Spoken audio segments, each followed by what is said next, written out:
The appellant married the daughter of respondent number 1 as per the Islamic rites and customs. Two children were born out of the wedlock.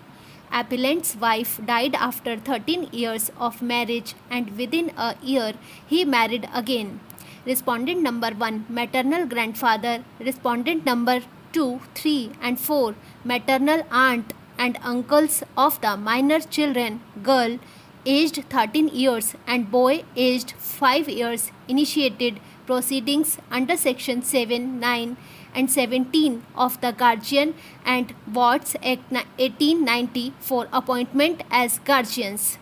They also filed application under section 12 of the Act praying for interim protection of the persons and properties of minor children, and also for an injunction restraining the appellant from interfering or disturbing the custody of the minor children.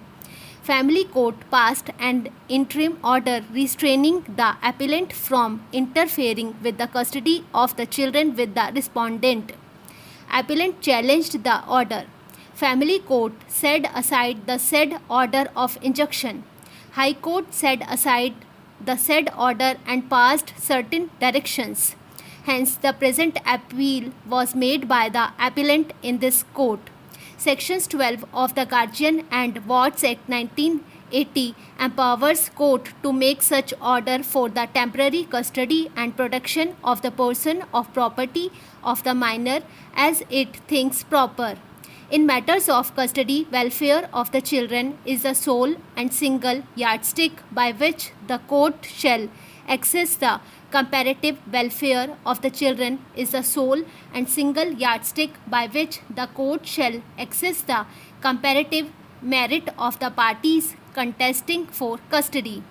Therefore, while deciding the question of interim custody, the court must be guided by the welfare of the children, since empowers the court to make any order as it deems proper.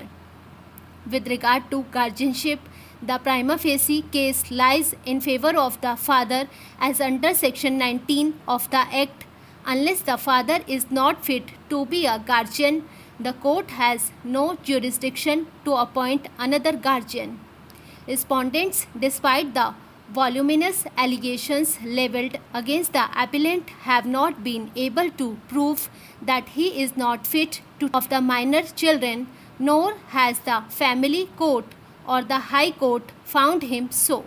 However, the question of custody is different from the question of guardianship.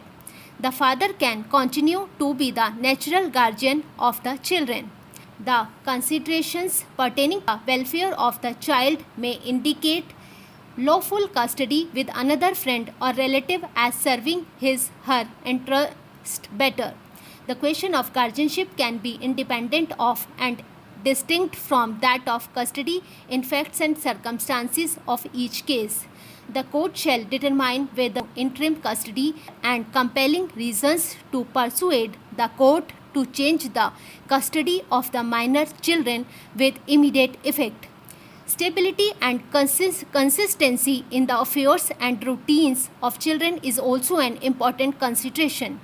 Keeping in mind the paramount consideration of welfare of the children, the custody of the children which currently rests with their maternal relatives is not disturbed, as the appellant in response to these submissions contended that the High Court could not interfere with the findings of the family court unless serious infirmity is proven.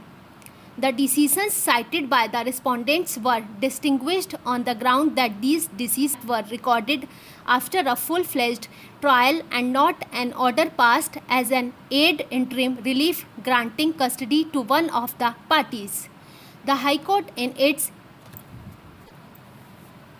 impugned judgments had held that while appointing the guardian or deciding the matter of custody of the minor children during the pendency of guardianship proceedings, the first and foremost consideration for the court is the welfare of the children.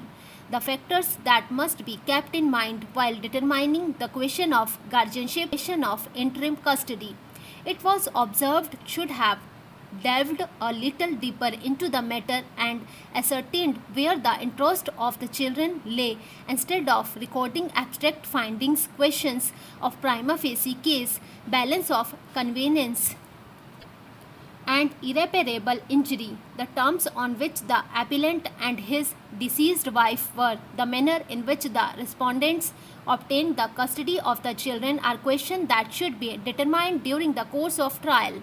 Though when the children's father is not unfit, otherwise he shall be the natural guardian, a child cannot be forced to stay with his/her father. According to the High Court, merely because a father has love and affection for his children and is not welfare of children cannot be guaranteed.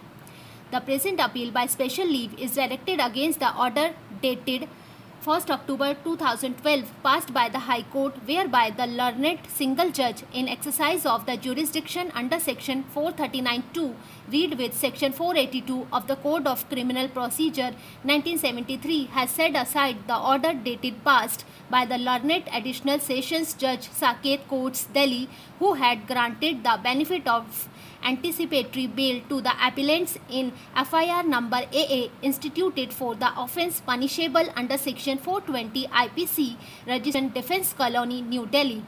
The factual matrix that is required to be exposited for the purpose of disposal of the present appeal is that the respondent filed an FIR against the present appellants alleging that both of them had conspired against him, and in furtherance of the said conspiracy they had subjected him to cheating, criminal breach of trust, and have misappropriated the money.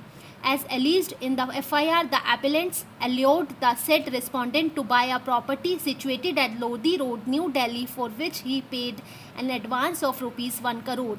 As the narration would unfurl, it was apprised by the appellants that the property comprising entire basement floor and entire ground floor with one servant and impartible share of ownership rights in the land underneath would be sold to him, and he will be delivered vacant peaceful physical possession.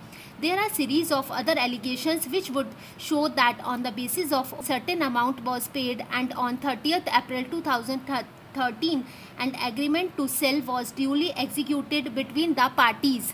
It is also the case of the informant that remaining part of the amount, that is rupees 4 crore, was to be paid to the accused persons at the time of registration of the sale deed on or before 26 September 2011. As the allegations proceed, after receipt of the amount, the appellants disputed the amount and delayed the execution of the sale deed. On an inquiry being made, the second respondent came to know that the appellants had entered into an agreement to sell the said property to a third person. That was the foundation to lodge the FIR. After the lodgement of the FIR, the appellants moved an application under section 438 crore PC for grant of anticipatory bail. The appeal was dismissed by the learned additional sessions judge South East Saket Courts, New Delhi, white number dated 25th March 2012. Thereafter, the appellants, after expiry of 3 weeks, filed second application under section 438 crore PC, which came to be considered by the learned additional sessions judge 2 South East New Delhi, who allowed the same by the impugned order dated 10th March 2012. The aforesaid order was assailed before the High Court on two grounds. First, the accused persons had misrepresented the facts and that there was no change in the circumstances, and second, the application for grant of anticipatory bail could not have been entertained by the learned additional session judges, for the first application was rejected by the learned additional session judges 6 South East Saket. The High Court referred to certain decisions with regard to the parameters for grant of anticipatory bail, absence of change.